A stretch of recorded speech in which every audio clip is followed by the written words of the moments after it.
I think it's about here where things start getting shit. Nothing says that more than this cover.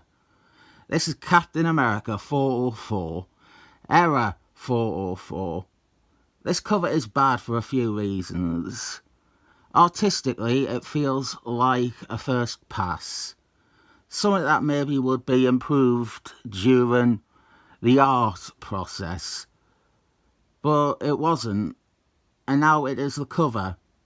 With bad use of space and Moonhugger awkwardly lurking in the corner, when he could have been much closer and taken up more of the space and seemed more keyed into what is happening. Well, yeah, this is all around a dreadful cover. And the stinger is that we had a great cover waiting for us. Last issue ended with Captain America and his ally, Dr. Doom, surrounded by werewolves. That should be the cover. It's a very frequent cover image, heroes in the centre, surrounded by a lot of opponents. There's a Jorge Perez Imperial Guard cover. That was the first one that came to mind. New Warriors, I remember one of that. XLs when it is all Wolfmans. There's a classical Excellent Men. There's fucking loads. I don't know why I'm listing them for you. There's absolutely loads of covers with that theme. And yeah, you could still include Wolfman and Moonhugger with the werewolves that surround them. Or, on the other hand, this splash page could be a cover. This would make a better cover.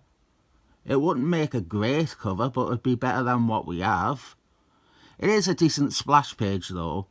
And it is followed by Dr. Doom levitating out of harm's way and saying that he cannot fight them because he doesn't have Captain America's physical prowess. And so he sits levitating, watching Captain America do all the fighting. A star for characterization.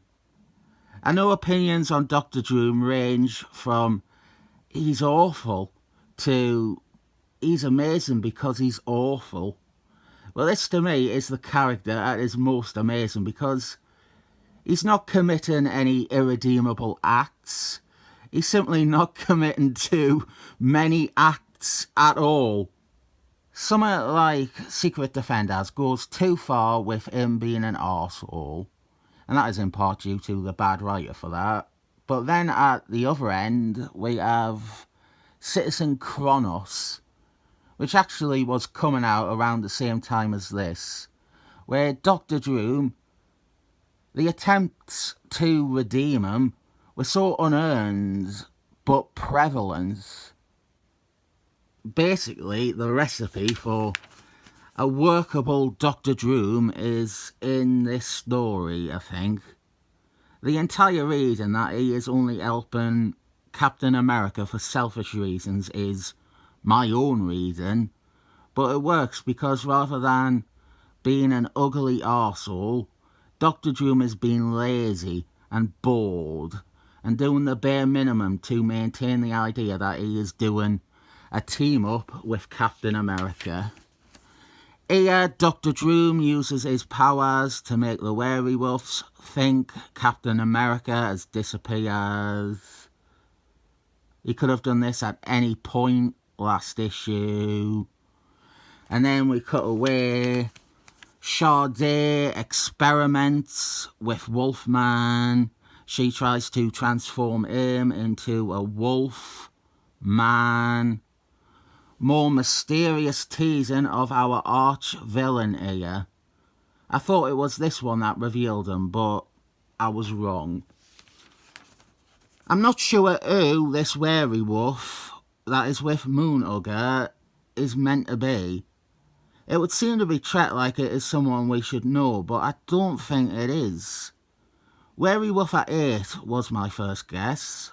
That's sort of how he is drawn in the rest of the story. But he's not wearing any pants here, and I don't think it is him. In a couple of pages' time, they mention this wolf transforming back into a human. I don't think it is meant to be werewolf at this.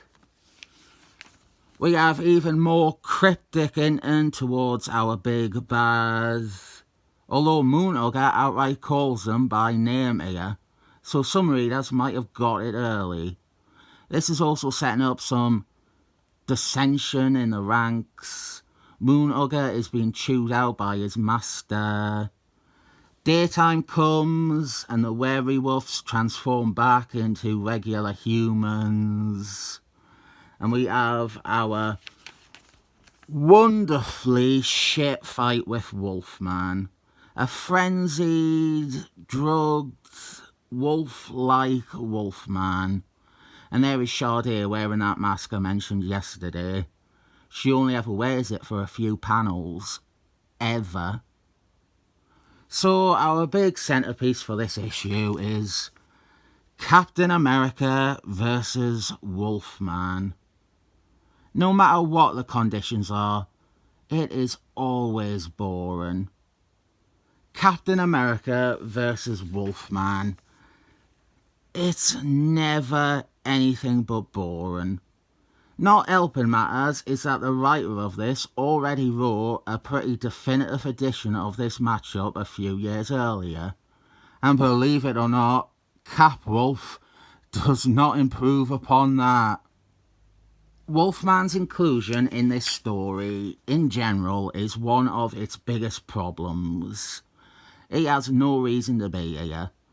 The story has latched onto him because you can twist and contort an idea just enough to argue Wolfman is maybe, in some fundamental way, similar to a wolf. But the bottom line is he is not a wolf, he is not a wolf character, he is completely unrelated to this story and these characters, and his involvement sticks out like a sore thumb and truly feels like you are wasting time whenever he is there. You'll notice again though, Dr. Doom has vanished. There's a fight going on and he has completely gone. He has left Captain America to be defeated. Next part is when it happens, we get the transformation. I won't be covering the backup story, but I will at least show the one image of Rachel Diamond that is one of this artist's strongest images. A nice enough reference sheet for Rachel Diamond right here. You could crop this art and complete the bit of foot that is missing and use it in a handy book. The only thing worth recommending this for is my interpretation of Dr. Doom. The action in this blows. The art seriously lags after a pretty decent opening splash page. And then the plot has moved along so incrementally. Part 3 of Man and Wolf is padding through and through. So I give it 7 thumbs up.